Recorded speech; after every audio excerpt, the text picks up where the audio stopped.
കാരാകുർശി സർക്കാർ ഹൈസ്കൂളിൽ 8ാം ക്ലാസ് വിദ്യാർത്ഥിയെ റാഗിംഗ് നടത്തിയതായി പരാതി. യൂണിഫോം ധരിക്കാത്തതിന്റെ പേര് പറഞ്ഞാണ് കുട്ടിയെ മർദ്ദിച്ചത് എന്നാണ് പിതാവ് പറഞ്ഞത്. കാരാകുർശി സ്കൂളിൽ 8ാം ക്ലാസ്സിലാണ് എന്റെ കുട്ടി പഠിക്കുന്നത്. 10ാം ക്ലാസ് 5-6 കുട്ടികൾ വന്നിട്ട് റാഗിംഗ് ചെയ്തിരിക്കണം.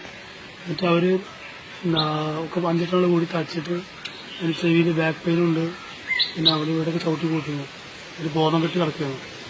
അങ്ങനെ ടീച്ചർമാരെയും കൂടെ കൂട്ടിയിട്ടാണ് ഹോസ്പിറ്റലിൽ എത്തിച്ചത്.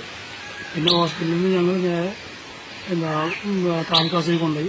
താലൂക്ക് ആശുപത്രിയിൽ കൊണ്ടുപോയിട്ട് കുഴപ്പമൊന്നുമില്ലാന്ന് പറഞ്ഞു ഡോക്ടർ. എന്നാലും നാളെ CT സ്കാൻ എടുത്താലുള്ളൂ കറക്റ്റ് പറയാമെന്ന് പറഞ്ഞിട്ടുണ്ട്.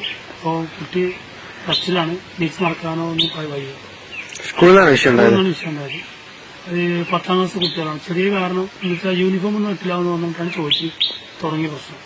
പിന്നെ അത് ഇപ്പം പറഞ്ഞു ഞാൻ യൂണിഫോം ഇടാൻ എനിക്ക് ആ ഒരു കൂട്ടുള്ളൂ, അതുകൊണ്ട് ഉണങ്ങിയത്തോടെ ഞാൻ ഇടാമെന്ന് പറഞ്ഞു. ഇതാണ് കാരണം. ഇത് അവർ വെറുതെ എന്താ ചൂടാണ് വെച്ചിട്ട് അവർ വെറുതെ ഒരു ക്ലാസ്സിന് വിളിച്ചാക്കി തച്ച്